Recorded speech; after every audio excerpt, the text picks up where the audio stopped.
Hello and welcome to Car Dealer Live. I'm James Baggett, I'm the founder of Car Dealer Magazine, and today on the show I'm chatting to Carbases Head of Marketing and Digital, Alex Jones.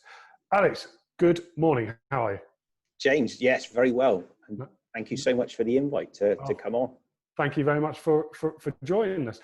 So now just a quick introduction before we start. Obviously, Carbase is a family-run used car supermarket based in Bristol, which started in around 2003. The company now has 5 sites covering the southwest. As of this morning, when I checked their website, they have more than 3,000 cars on sale with some really clever search functions by monthly budget, body style, and traditional model and brand. I thought it was very smart indeed, Alex. So I'd love to chat about that. The company has been around for more than 20 years. Alex has been with the business for more than 20 years before Carbase actually started up. But Alex, you're probably the better person to explain this. Tell me about the Carbase business and summarize it for those who don't know. Yeah, thank you. So Carbase, we started as a small gravel pitch. We probably had 15, 20 cars on the first day, very much a small independent. I think the growth into that came from our managing director, Steve Winter. His background is in sales of vehicles to the trade historically. So he was already supplying vehicles through into other dealerships' forecourts. And then where I met him through motorsport, ironically, was through rallying that we both had an interest in. And a site that he was supplying vehicles into, local to us in Brent Knoll, that they wanted to move on to pastures new. So actually offered the site to Steve, and he decided that getting into retail would be good. I mean, previous to that, it was very much, it sparked my interest in used cars through motorsport, really.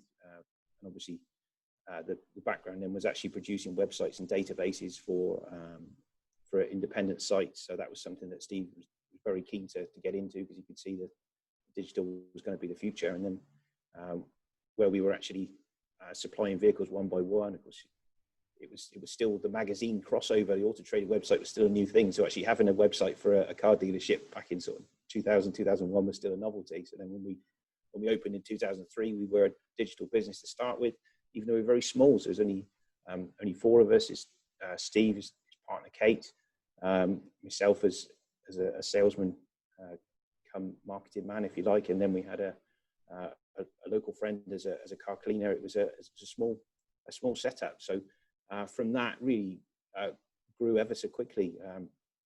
We've had lots of really smart people along the way that have really come and joined us and brought a lot to the business, and it's taken it from what was a very small concern through second, third, fourth, fifth stores, additions of auto centres, addition of vehicle preparation, and actually turned it into quite a big concern today. And it's still, to look at the website this morning, same as you, it's still to look at 3,000 stock and think how far it's come is it's a really big change. Certainly it doesn't feel like the growth we see of some of the new entrants to the market, where they come in with enormous budgets and are able to actually achieve that in a short space of time. But it's still, for us, it's been really, really, really exciting to come on this journey and get to this point. It must have been huge amounts of fun growing the business from a 15 car pitch to a 3,000 car supermarket giant. Really, what have been those challenges along the way that you've learned from? Yeah, I think in the early days, I think hugely naive. You imagine when we were in that first site, you look at the problems in front of you and you think all of the problems are actually about how you're actually going to market that vehicle, prepare that vehicle individually, but you don't have any concept of when you increase the size of the team. And we've got over 200 people directly employed in the business now, plus a whole army of subcontractors that do a phenomenal amount of work for us. And I think that growth through finding places to put the vehicles is a challenge, but certainly actually being able to grow a team and then keep a team really trained and engaged with what you're trying to do. Steve's got a very passionate message about the fact that he wants to make sure that all the vehicles that we supply are something that he would be proud for his friends and family to own. And actually making sure that as you grow, you're really keeping that message clear is very difficult, because actually as people come from other businesses, they join, especially more recently as we're bigger, people join the business as a bigger supermarket brand, if you like, and they may try and sell the vehicles how they've sold them at previous old school, if you like, supermarkets. And that's something we have to keep a close eye on to make sure that that customer experience is really where Steve wants it to be. So what can customers expect when they come to Carbase? So I think when it comes to the customer experience, we're very much trying to find a blended approach with that. So more recently, the last sort of 5 years, I would say, has been a very big change for us. So we had the big acquisition for us, the one that really set us on a path to very big growth, was the acquisition of the car supermarket in Bristol from Lookers. So that really doubled the size of the business overnight. We added that site on. It'll hold 1,000 vehicles. It came with a lot of people, 2P'd across to us as well from Lookers, and that was a really big change. So actually, from historically, it would be a traditional car dealership experience. Someone would find a vehicle, come through, and have a very personal experience. And then, of course, it really shifted the approach. So when we took on the stock and the scale of Bristol, we then needed to really ramp up our marketing and experience that came with it. So then it was kind of about the same sort of time that we were really revisiting how much a customer really wanted to do online and how much was a straight walk-in through understanding it was a big garage, because it has, our Bristol site has a very big draw because there's so much choice. We did a lot of research to actually understand, well, what is it that a customer really wants from a purchase, and how much do they want to do online and how much do they want to walk in?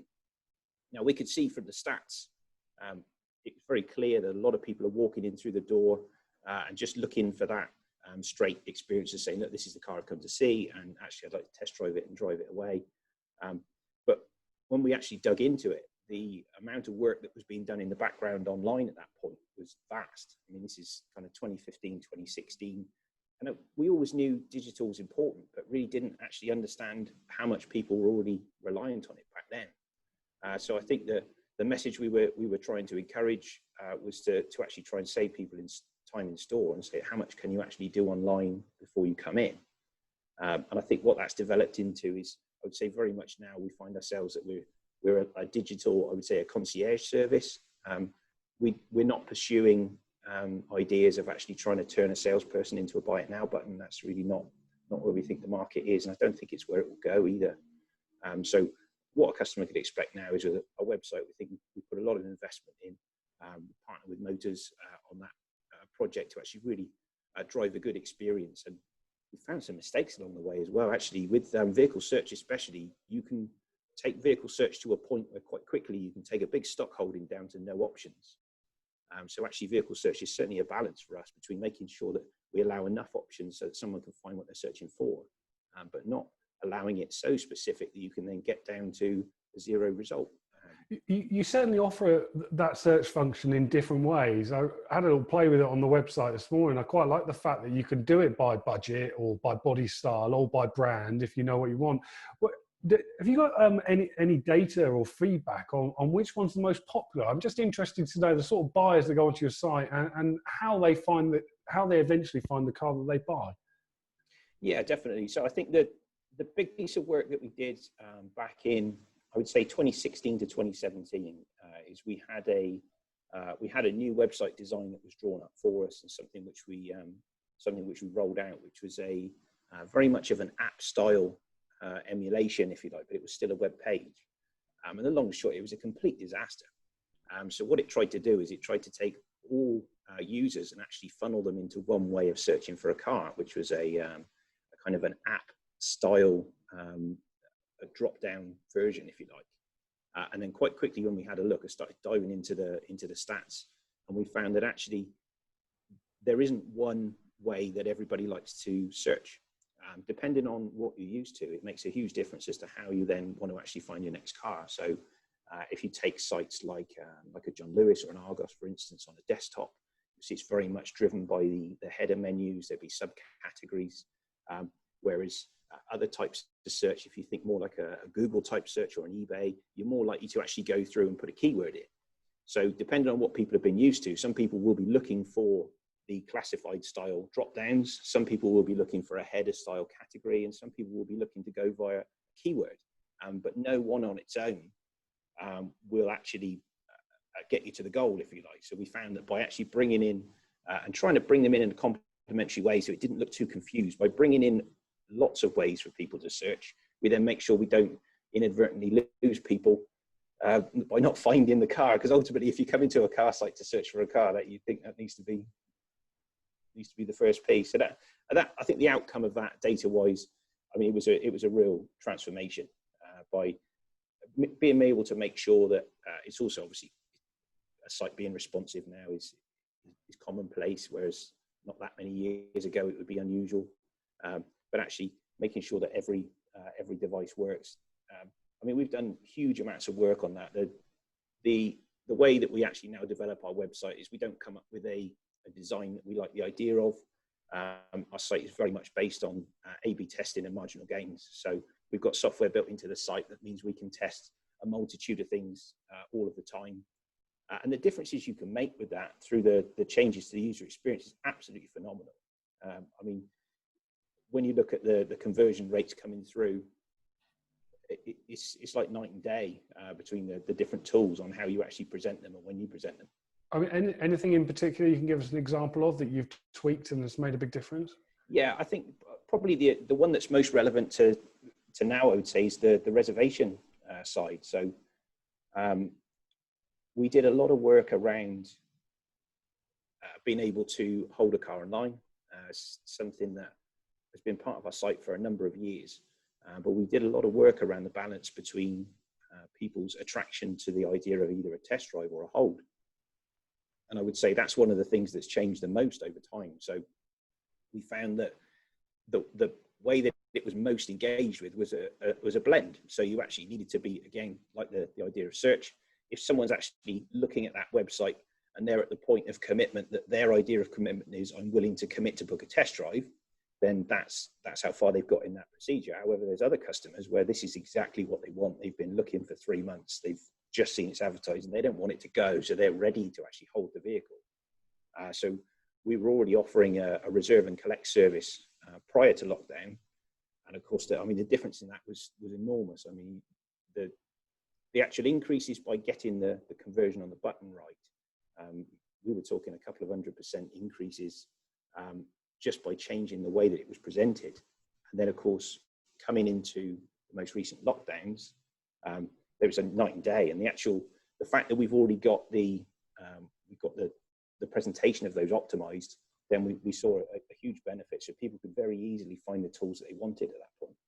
Am I right in thinking that you can't transact fully on the Carbase website at the moment?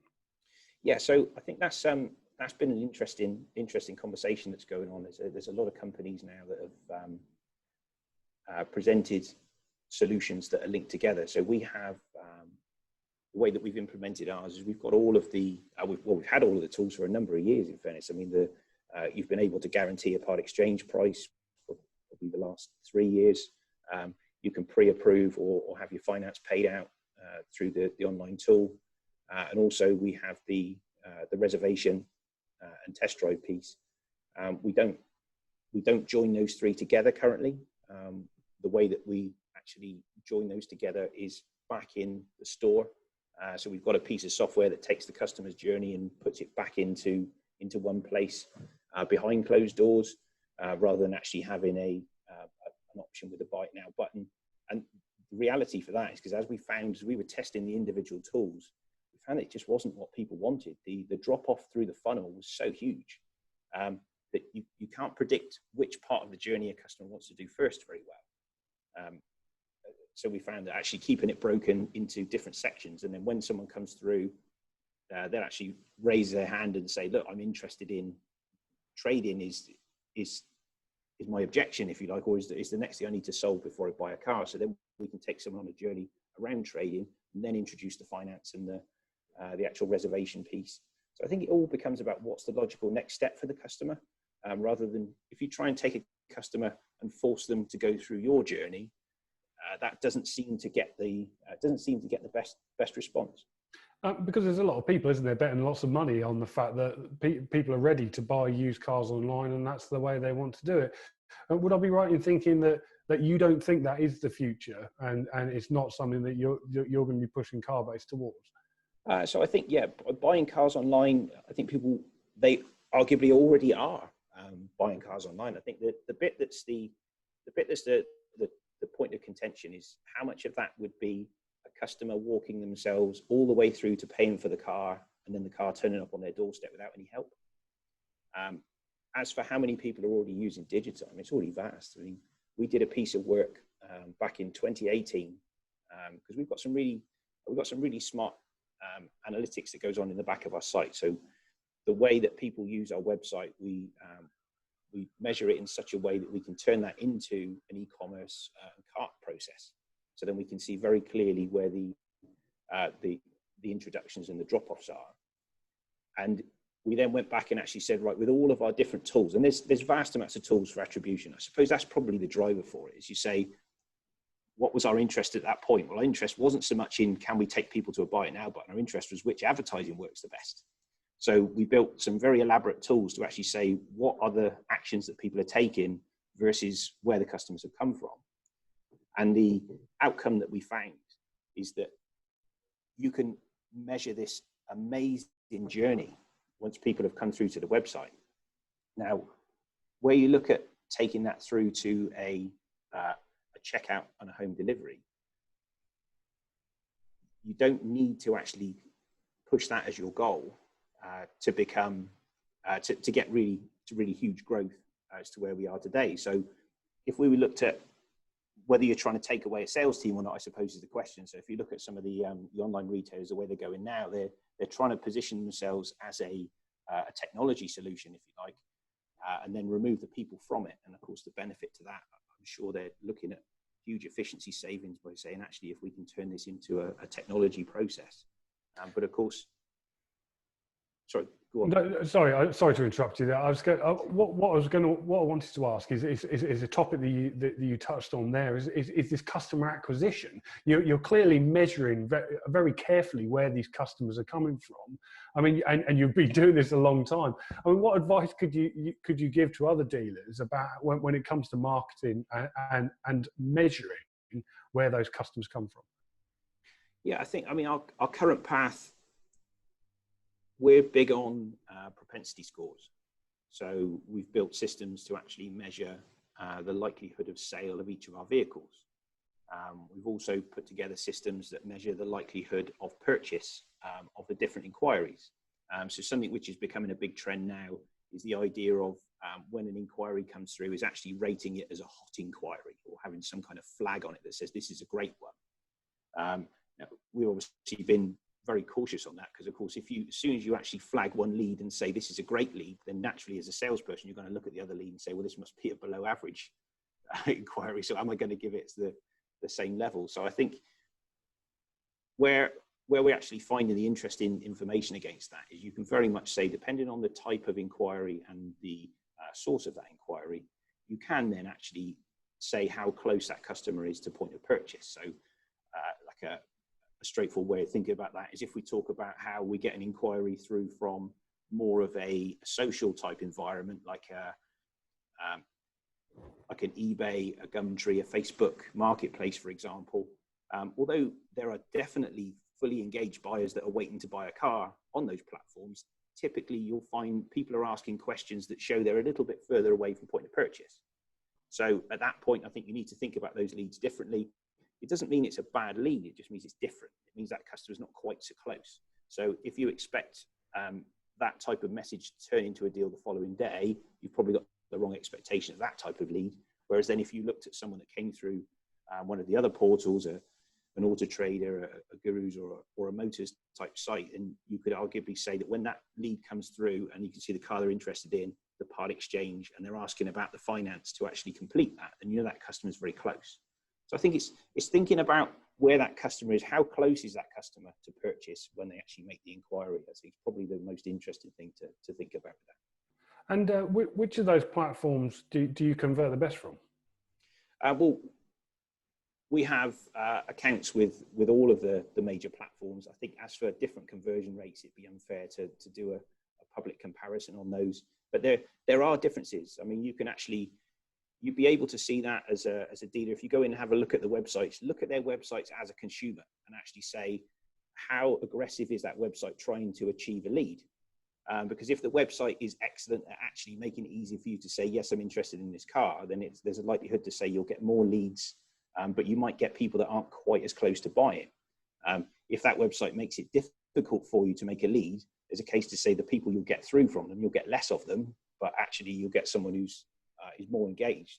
But it's amazingly close when you actually look at the different lead quality. Even if you go to the likes of the more social spaces, when you follow those customers through over time, it's really, you're talking about, it's the same people. The only thing that's different is just how close they are to buying a car. And what about that where you spend your marketing money? Is it mostly online? Is it all online, or do you still do stuff in other areas? And does that work? Yeah, so we've switched over. Certainly this year we're 100% online now. I mean, we used to do a fair bit of offline. We did a certain amount of radio. We used to do a certain amount of billboards. I mean, certainly traditionally, if you take back a supermarket site, it was all about that. But the bit that appeals to me is once we had our clever attribution system built, we could then see what was happening far easier on the digital spend. That's not to say that offline marketing doesn't work. I mean, you can drive huge interest direct to your brand by producing that type of marketing, but for us, we can measure it far easier digitally. So at that point, because there's always way more places to spend your budget on than you can actually afford, then it just appeals to us to actually say, you know what, it makes it so much easier to be able to see what does and doesn't work digitally. Then that's where we've pushed through. What would you say has been your biggest ever marketing win? Wow, biggest ever marketing win. I would say the website. I think actually it's not so much about how much you're pouring into the top of the funnel. I think the biggest difference is when you look at how that actually converts. So when you get a customer close to a point of an action, if you imagine where we updated the tools, and admittedly we had problems in our tools, but I think you look at different websites now and you can still see those problems running through, where we actually made it so much easier and more effective for those tools to convert the customer through to a lead. We effectively doubled the efficiency of our marketing because we were doing more with the customers that were actually already searching on our vehicles.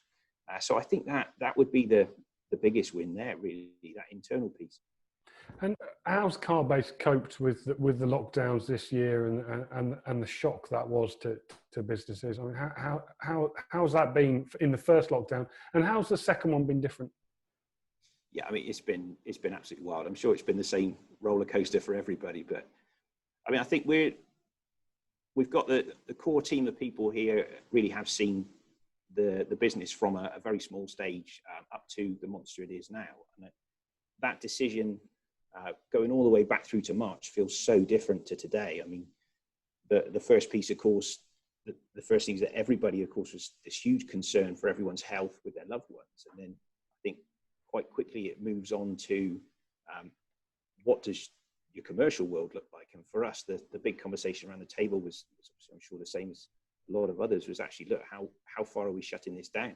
And it literally was a decision to say, right, are we closing the doors completely, or are we going to keep a small team in the background running online? We had our workshops, we had a skeleton staff remaining open, looking after key workers, our existing customers that were actually stuck. And then we opened with a very small team with our online space, because of course at that point we'd already spent a lot of time developing the systems to say that our website was really going to still convert customers to a point of opportunity to talk. And then that first conversation then became a team of, I think it was a team of maybe 5 of us, to actually then deal with the digital. And it was really quite bizarre. The first time we all jumped on Teams on the first morning and actually said, right, what's this going to look like? And even though the numbers had absolutely been decimated, there was still a lot of people that wanted to chat. And that was the first piece. So we actually quite quickly decided, right, yes, we'll take reservations. Yes, we'll actually commit that when we reopen, we'll try and deliver this car. And actually at that point, it was a very difficult decision to make, because we didn't know, is it going to be a 3-week lockdown? Well, I think we all knew in our heart of hearts it was never going to be a 3-week problem. But of course, if you then say, well, is this going to become a 6 or 9 week?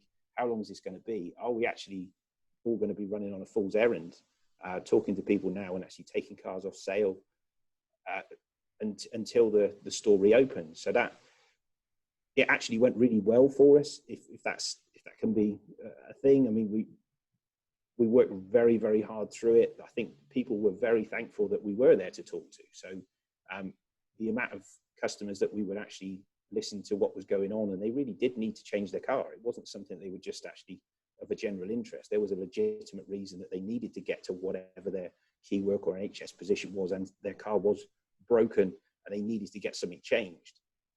That then became a real tough position, because we weren't fully bought into the idea that we wanted to home deliver at that point, because we were thinking, no, this is still a lockdown in its true sense. And then, of course, as the lockdown went on, as that then changed into, yes, home delivery is now available, we then started to release some of those vehicles through home delivery, then obviously into the click and collect piece, so we could actually have some click and collect points running. And I think we definitely did far more than we would have expected through lockdown one, and we're very, very pleased by that. Coming into the middle phase, wow, June was just absolutely insane. I mean, the return, I like trying to predict what we're going to do off the back of the data, and it really shows what an impossible task that is, because, I mean, week on week, and even day by day, the changes in the stats were changing more in a week than we would see normally from the whole course of the summer right through to Christmas. It was just insane. So coming back, we were totally overwhelmed in June. We didn't bring enough people back initially from furlough, because we just didn't know what the demand was going to be. And then, of course, when it absolutely skyrocketed, we rushed to bring people back and deal with that. And then where there was a constrained supply in the market, it made a massive difference to the actual lead volumes you were getting on the vehicles. So it then became, our lead conversion tools became a bit of a hindrance at one point, because we had so much interest on the vehicles that we had, we really couldn't efficiently deal with it. Had a good strong summer though, of course. Really the margins were very good. Again, that's something that helped everybody enormously. So really helped rebuild what our losses were from the first lockdown.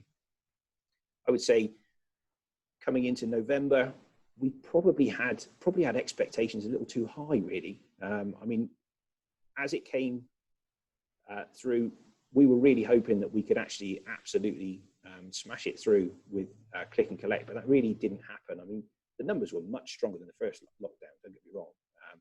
And also, we've increased our stock. So suddenly then, our numbers year on year were looking really good. But actually, when we broke it down into really drilling into the stock turn and looking at the appetite in the market, it really wasn't there the same. I mean, that piece that was going through up to September, October, there was a really sharp drop off. And then obviously into November. And then, of course, most recently coming back in, we had a really good first couple of days as we reopened into December. But actually, when you started to listen to the sentiment and listen to the conversations that were going on, I think everybody's quite upset by the tiers that we've gone back into. Although completely necessary, it still really distracted people from what was going on. So that pent-up demand really hasn't been there in December. So although year on year we're doing very well, it's not the number that we're expecting. It's definitely a suppressed market at the moment. And then, of course, the big question is going to be when we get through Christmas, what's that going to look like in January? I do get the feeling that many people have come out of lockdown and they're not concentrating on big purchases like cars and houses. They're just concentrating on getting to the shops and doing their Christmas shopping. I don't know whether that's just a feeling that I've got, but it feels like the people in the trade that I'm talking to haven't seen that pent-up demand that we were sort of expecting. Is that just a seasonal thing? Is it the fact that Christmas is just around the corner and we can all expect an absolutely mad January? Yeah, I mean, if you say a typical December is about 65-ish% of what you would expect your busy months to be anyway. So I think reopening in December is always going to be tough. Because if you think, we always liken that the best day for us to sell cars is just another grey day with not a lot going on. Is if you have extremes of weather or you've got real extremes of news coming out or certainly extremes of viruses, then the difference that makes to your sales rate is huge. So if you come into December, that's already going to be 65% of whatever your best month would be, and then of course add in all the other distractions. There's no way that's going to be helpful. I mean, I do think we're going to get to the other side and find that we will benefit again in January from the things like the the change in the way people want to transport. I don't think people will be rushing back onto public transport in the first quarter of next year. I mean, the other thing is, I don't think people will be rushing to book lots of holidays either, although I think that obviously the work with the vaccine is going to be phenomenal, but that's still going to take a number of months to actually get that into a different position. So there's a case to say we could benefit in automotive from the same reasons why it was busy in the third quarter. I think that could come back in, because then suddenly when there's less distraction going on, as long as we don't have any major economic disasters to actually turn people's heads, then there is a case to say we could be doing well. I mean, the caveat to that, of course, is what will the tiers look like? Will we still have a tiered system? Will we end up with another national lockdown that will be pulled back to a click and collect service again? I mean, trying to predict the first quarter is just absolutely mind-bending at the moment. With the benefit of hindsight, do you think that the car industry has sort of dodged a bullet a little bit when it comes to the pandemic? I know it's been tough at times, but the bounce back that I've been reporting on with many dealers has been absolutely phenomenal. And then if you compare our industry to hospitality, for example, yeah, it does feel like we've sort of got away with it. But I wonder what your thoughts are on that. Yeah, I would definitely agree with you. I mean, looking at the pressure that's been on hospitality, where it's been certainly put into a non-essential bucket, if you like, when it's come to how the government are trying to deal with this this virus. I think it has shown that a car is still an essential purchase for people. I think it definitely shows that personal, independent method of transport and safe bubble, if you like, is something that people are always going to be drawn to. I mean, I think we did also bounce back when we came back from through lockdown number one, where people had considerably more cash that they usually would have, where they hadn't been able to spend. I mean, one of the big things that you'll go and make a purchase on, if you have some kind of money one event, that actually going and changing the car is something that's always in the back of your mind. So I think we definitely won on that. And that's certainly, there's a lot of pain. I mean, hospitality taking huge pain, but I don't know. I think, has automotive bounced back? Yeah, I think we fared really well, but it's definitely going to be a massively different year than everyone was expecting. I mean, we're going to have a strong year. We're really pleased with the profitability per unit, but revenue-wise, it's going to be a big drop. I mean, there's a massive amount of cars that everybody hasn't sold. So, have we fared better than most? Yeah, absolutely, we have. But there's still a lot of pain that we've taken this year, definitely. And it's certainly, I think it's pushed back people's growth. I mean, even the story that you broke first thing this morning about the changes with Mitsubishi and that deal not happening, I think it adds a huge amount of uncertainty to the industry as a whole. So there could be a lot of other knock-on effects still to come yet that we might not have seen. And just looking into your crystal ball, I mean, what do you think 2021 is going to look like overall for the car industry? Well, we're betting that it's going to be busy overall. And we've increased stock. We're really betting on the fact that actually the fact that people won't be spending their money on other large purchases, we think that will be good. And actually, again, we think that holding stock is going to be very important. So the supply and demand, the balance of that through this year has just been absolutely wild. So we feel like actually having the stock through the first lockdown was a very important part of why we had good success rebuilding in the third quarter. So again, we've got to be brave and actually hold that stock going into next year. And finally, Alex, looking back at this year, is there anything that you've learned in particular that you'll look back at this year and think, I'm never going to forget that? Yeah, I think that needs to absolutely go into the value of the team. I think in a world that all the talk is around swapping everything to a button, I mean, we've had phenomenal success introducing robot workers and automated process. But actually, when you boil it all the way back to the success, I think the businesses that have really survived well have been the ones that have got a strong team behind them. And we've got a team of fantastically well-engaged people that have worked incredibly hard this year in incredibly difficult circumstances. So I think the big learning from this year is it's not about technology transforming the business. It's about actually making sure that your people are supported by technology to then actually to succeed. So yeah, it's all been about the team. That's the big learning from this year. Alex, thank you very much for joining us today. I really appreciate it. I hope you have a lovely Christmas, and you and the team have a very successful new year. Yeah, on a personal note, James, I mean, thank you so much for the invite today. It's been a pleasure to talk. And I think also something I'd like to say as a thank you as well to you. Certainly Car Dealer Magazine, the information that you've provided, it's been an invaluable resource this year to actually be able to come back as the times are changing so fast, and you have the introduction of an entirely new way of working overnight, depending on what's been announced off of very small amounts of government information. The way that you've actually worked tirelessly to get that back out into the market in as safe a way possible, I think it's been fantastic. So thank you to you. Thank you, Alex. That means a lot, and I'll make sure we pass it on to the team. Thank you. Great stuff. Super. Thanks ever so much to Alex for those kind words and for joining us today. If you'd like more Car Dealer Lives like this one, you can log on to cardealermagazine.co.uk and click on the Live tab at the top of the page. If you'd like to be involved in Car Dealer Lives, you can email me. It's james@blackballmedia.co.uk. You can find me on Twitter @CarDealerEd, or I'm on LinkedIn too. Thanks ever so much for joining us. I'll see you next time. Goodbye.